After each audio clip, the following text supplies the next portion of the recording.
जय हिंद दोस्तों, मैं हूं अरविंद। एक बार फिर से स्वागत है आपको अरविंद क्लासेस पर। जो व्यक्ति मेहनत करता है उसके लिए नामुमकिन शब्द बेबुनियाद है क्योंकि जो व्यक्ति मेहनत करता है वो किसी भी एग्जाम से नहीं डरता है। लेकर आया हूं 28 अगस्त के करंट अफेयर जो आपके परीक्षा की दृष्टिकोण से बहुत महत्व है। और आप किसी भी एग्ज़ाम की तैयारी कर रहे हों उसके लिए आपको यह वीडियो ज़रूर देखनी चाहिए, क्योंकि इससे कुछ न कुछ क्वेश्चन ज़रूर आपके एग्ज़ाम में आएंगे। तो किसी भी एग्ज़ाम के लिए यह वीडियो बहुत ही महत्वपूर्ण है। वीडियो में बहुत ही महत्वपूर्ण और बहुत ही इम्पोर्टेंट क्वेश्चन ऐड किए हैं। तो चलिए हम देखते हैं पहला क्वेश्चन। आईटीबीपी के नए महानिदेशक डीजी कौन बने हैं? तो आप लोग बताइए। आप लोग इससे टेस्ट भी दे सकते हैं कि आप लोग कितनी तैयारी है। तो आंसर इसका क्या है? संजय अरोड़ा।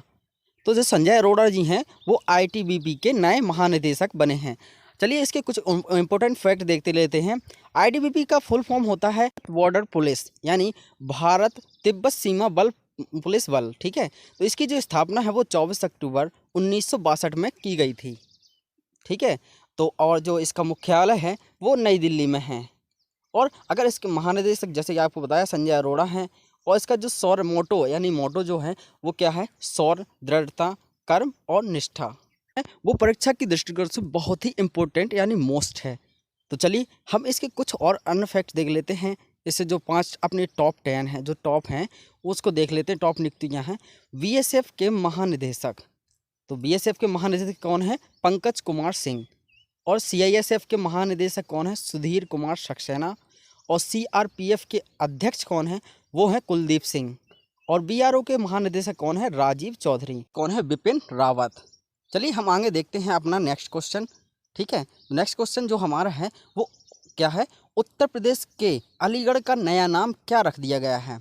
तो जो हरिगढ़ है उत्तर प्रदेश का नया नाम, वो उत्तर प्रदेश के अलीगढ़ का नया नाम क्या है? हरिगढ़। चलिए इसके कुछ इम्पोर्टेंट फैक्ट देख लेते हैं। ताला नगरी के नाम से मशहूर अलीगढ़ अब हरिगढ़ के नाम से जाना जाएगा। जो जिला पंचायत बोर्ड बैठक के इस प्रस्ताव को मंजूरी मिल चुकी है। ठीक है, तो जो हमारा हरिगढ़ है वो अब अलीगढ़ जो है हरिगढ़ के नाम से जान जाए। चलिए कुछ बदले गए नाम देख लेते हैं। राजीव गांधी खेल रत्न पुरस्कार का नया नाम किसके नाम पर रखा गया है? तो वो किसके नाम पर रखा गया है? मेजर ध्यानचंद। ठीक है, तो अब दूसरा क्वेश्चन, दूसरा फैक्ट देखते हैं। किस शहर के गौरागढ़ चिड़ियाघर का नाम बदलकर ठाकरे के नाम पर रख दिया गया है? वो नागपुर का चिड़ियाघर है। उत्तर प्रदेश का सरकार ने काकोरी कांड के नाम बदलकर क्या रखा गया है? काकोरी ट्रेंग एक्शन। तो दूसरा और अगला फैक्ट है। न्यूज ब्रॉडकास्टर्स एसोसिएशन एनबीए के नाम बदलकर क्या रखा गया है? News broadcaster and digital association का नाम बदलकर रखा गया है अटल जंक्शन। चलिए अब तीसरा क्वेश्चन देखते हैं। शेयर डेस्टिनी 2021 जो है बहुराष्ट्रीय शांति अभ्यास किन 4 देशों के बीच आयोजित होगा? इसका जो आंसर है वो है ए, चीन, पाकिस्तान, मंगोलिया, थाईलैंड। इन 4 देशों के बीच जो है वो क्या होगा? बहुराष्ट्रीय शांति अभ्यास का अभ्यास होगा, शेयर डेस्टिनी। ठीक है, तो जो चीन, अब पाकिस्तान, मंगोलिया, थाईलैंड है, इन 4 देशों के बीच होगा। चलिए हम इसके कुछ और महत्वपूर्ण इंपॉर्टेंट फैक्ट देख लेते हैं। तो जो बहुराष्ट्रीय शांति अभ्यास शेयर्ड डेस्टिनी 2021 है वो चीन, पाकिस्तान, मंगोलिया की सेनाएं भाग लेंगी।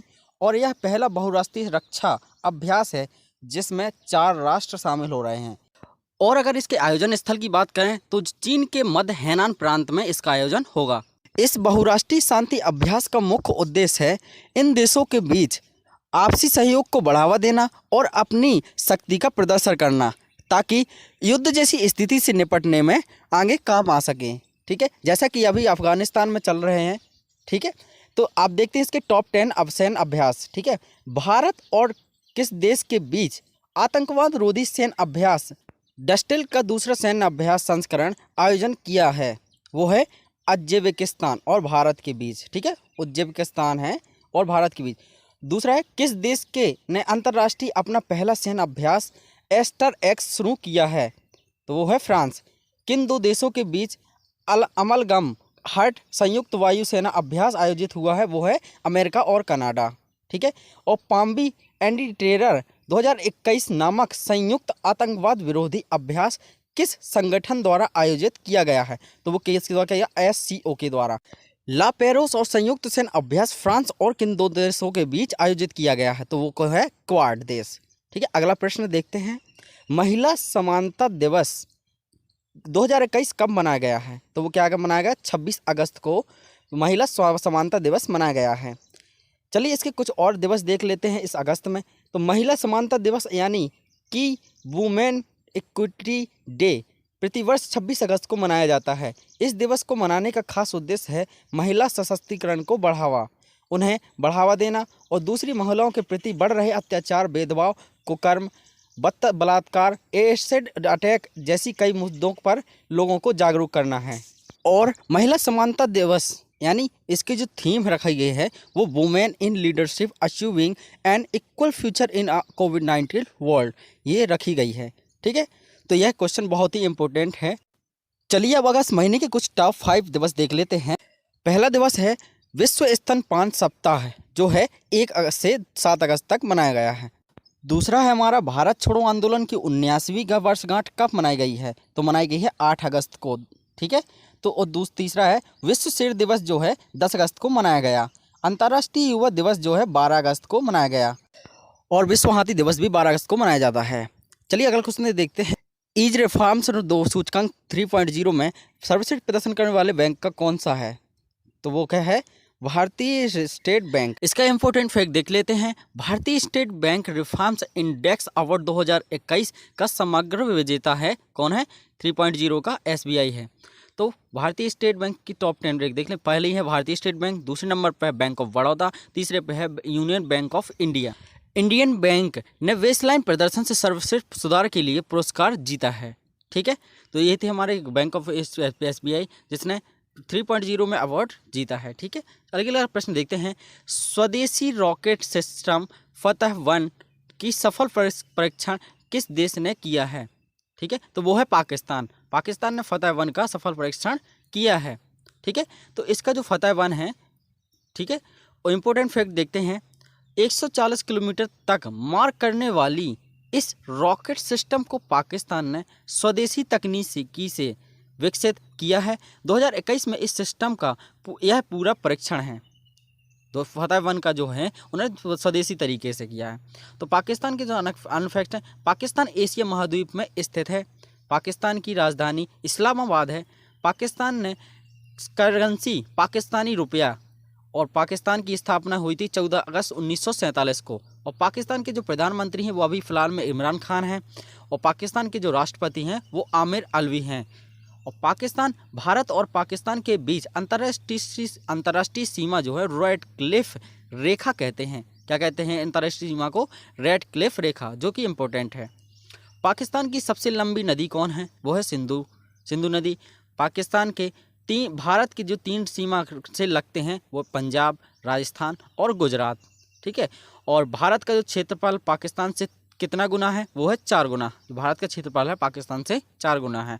पाकिस्तान की संसद का नाम नेशनल असेंबली है। पाकिस्तान का मानक समय है ग्रीनविच से कितना आगे है? वो है 5 घंटे आगे। ठीक है, गुरु नानक देव जी का जन्म कहाँ से हुआ था? नानक साहब पाकिस्तान में हुआ था। अगला प्रश्न है हमारा, Banaras of gods humans and stories नामक पुस्तक किसने लिखी थी? तो वो किसने लिखी थी? लिमोसी विश्वास और इरफान नबी ने। इन दोनों ने क्या है, इस पुस्तक को लिखा था। अब मैं आपको पिछले बुक्स एंड ऑफ ऑथर्स के बारे में कुछ बताऊंगा, पॉइंट्स बताऊंगा। तो जो पहला हमारा पॉइंट है वो the Indian way strategic for a uncreated for world पुस्तक, यानी किसने लिखी? सुब्रमण्यम जयशंकर ने लिखी। दूसरा है हमारा carrying for life the self story since 1935 पुस्तक किसने? तुलसी वत्सल ने। और जो रेनवेंसन पुस्तक है वो नताशा मालपाणी ओसवाल ने लिखी है। The little book of encouragement जो पुस्तक है वो ढलाई लामा ने लिखी है। और जो Sumitra Chatterjee a life in a cinema theatre portray और पेंटिंग पुस्तक है वो अर्जुन सेनगुप्ता और पार्था मुखर्जी ने लिखी है। अगला क्वेश्चन है हमारा, किस राज्य की सरकार ने विधवा महिलाओं के लिए मदद के लिए मिशन वात्सल्य की शुरुआत की है? तो वो हमारा क्या है? महाराष्ट्र। जो महाराष्ट्र जो राज्य है हमारा वो विधवा सब महिलाओं के लिए मदद के लिए इस वात्सल मिशन का शुरुआत की है। इसके कुछ इंपॉर्टेंट फैक्ट देख लेते हैं हम कि जो महाराष्ट्र में जो किस प्रकार से किस लाभ से ये लागू की गई सुविधा है। तो महाराष्ट्र सरकार ने कोविड-19 में पति के खोने वाली महिलाओं की मदद के लिए मिशन वात्सल नामक एक विशेष मिशन का लॉन्च किया है। मिशन वात्सल विधवाओं को विशेष रूप से ग्रामीण क्षेत्र में आने वाली विधवा महिलाओं के लिए तैयार किया गया है, जो गरीब पृष्ठभूमि से वंचित वर्गों से आती हैं। इस मिशन के तहत इन विधवाओं को एक जगह पर 18 लाभ योजनाओं को सेवाएं प्रदान की जाएंगी। ठीक है, तो इस प्रकार से हमारे जो इस उद्देश्य से हमारी जो है महाराष्ट्र में यह योजना लागू की गई है। महाराष्ट्र से कुछ इंपॉर्टेंट फैक्ट देख लेते हैं। महाराष्ट्र की जो राजधानी है मुंबई है। महाराष्ट्र के जो मुख्यमंत्री है प्रेजेंट में वो उद्धव ठाकरे हैं, जो शिवसेना पार्टी के हैं। महाराष्ट्र के गवर्नर भगत सिंह कोश्यारी और महाराष्ट्र के मुख्य न्यायाधीश दीपांकर दत्ता हैं। ठीक है, महाराष्ट्र के जो राजकीय पशु है वो गिलहरी है, और राजकीय पक्षी कबूतर, और राजकीय आम क्या है, वृक्ष आम है। तो महाराष्ट्र के जो 6 पड़ोसी राज्य हैं वो है गोवा, कर्नाटक, तेलंगाना, छत्तीसगढ़, मध्य प्रदेश और गुजरात है। तो इस प्रकार से जो महाराष्ट्र के जो पड़ोसी राज्य हैं वो दिया है। और महाराष्ट्र की जो लोकसभा सीटें हैं वो 48 हैं, और राज्यसभा सीटें 19 हैं, और विधानसभा जो सीटें हैं वो 288 हैं। तो भाभा परमाणु अनुसंधान केंद्र का जो मुख्यालय है वो महाराष्ट्र राज्य के मुंबई शहर में स्थित है। तो इस प्रकार से महाराष्ट्र में इतने फैक्ट दिए गए हैं। अगर हम यहाँ के बैंकों की बात करें महाराष्ट्र के, तो भारतीय रिजर्व बैंक, भारतीय state bank, bank of India, central bank of India, union bank of India, axis bank, HDFC bank, ICICI bank, yes bank, Kotla Mahindra bank, SBI bank, NCI और BCCI और BSE, इन सभी का मुख्यालय जो है मुंबई शहर में स्थित है। ठीक है, और महाराष्ट्र के जो प्रमुख हवाई अड्डे हैं वो कौन कौन से देखते हैं। छत्रपति शिवाजी अंतर्राष्ट्रीय हवाई अड्डा मुंबई में स्थित है। बाबा साहेब अम्बेडकर अंतर्राष्ट्रीय हवाई अड्डा नागपुर में स्थित है महाराष्ट्र के। और महाराष्ट्र के जो मंदिर हैं, मंदिरों की बात करें तो कैलाश जो मंदिर एलोरा में स्थित है, और सिद्धि विनायक मंदिर मुंबई में, महाकालेश्वर मंदिर भी मुंबई में स्थित है। हम क्वेश्चन नंबर 9 देखते हैं। साइक्लिस्ट पेगो ग्रीको ने टोक्यो ओलंपिक 2021 में, सॉरी यहाँ 20 लिख गया है, में पहला स्वर्ण पदक जीता है। वो किस देश से है, वो है ऑस्ट्रेलिया। जो ऑस्ट्रेलिया है हमारा, वहाँ की जो साइक्लिस्टिंग पेग्रो है वो उसने गोल्ड मेडल जीता है। ठीक है, तो अगर हम इसके इम्पोर्टेंट फैक्ट की बात करें, अब टोक्यो पैरा ओलंपिक 2020 खेलों का पहला जो स्वर्ण पदक है वो ऑस्ट्रेलिया की साइक्लिस्टिंग पेगो ग्रीको ने जीता है। ठीक है, तो जो यह जो है 2020 में होने वाला था, जो 2021 में हुआ है। तो मतलब टोक्यो पैरालंपिक की बात करें, 2021 में होने वाला ग्रीष्मकालीन पैरा ओलंपिक 2020 का आयोजन जापान की राजधानी टोक्यो में हुआ। पहले इसका आयोजन 2020 में होना था, लेकिन कोरोना वायरस के कारण 2021 में आयोजित हुआ है। ठीक है, और 2020 पैरा ओलंपिक 16वां संस्करण है। भारत की तरफ से 54 खिलाड़ी शामिल हुए थे। इस ओलंपिक में 54 खिलाड़ी भारत की तरफ से हुए थे। तो 2020 के टोक्यो ओलंपिक की शुभारंभ सोसाइटी है। पहला ग्रीष्मकालीन पैरा ओलंपिक 1960 में रोम यानी इटली में हुआ था। क्वेश्चन नंबर 10 की बात करते हैं हम, तो स्टार टीवी पार्टनरशिप बोर्ड के नए अध्यक्ष कौन बने हैं। तो ठीक है, चलिए हम देखते हैं ऑप्शन में कि जो स्टार टीवी पार्टनरशिप के अध्यक्ष हैं वो हैं मनसुख मांडविया। जैसा कि आपको स्क्रीन पर दिखाई दे रहा हो, ये है मनसुख मांडविया। इसके इंपॉर्टेंट फैक्ट की बात करें तो केंद्रीय स्वास्थ्य और परिवार कल्याण मंत्री मनसुख मांडविया ने स्टार टीवी पार्टनरशिप बोर्ड के नए अध्यक्ष के रूप में कार्यभार संभाला है। ठीक है, तो ये थे हमारे कुछ इंपॉर्टेंट फैक्ट और करंट अफेयर। अगर यह वीडियो आपको पसंद आए तो वीडियो को लाइक करें, शेयर करें और हमारे चैनल अरविंद सर क्लासेस को सब्सक्राइब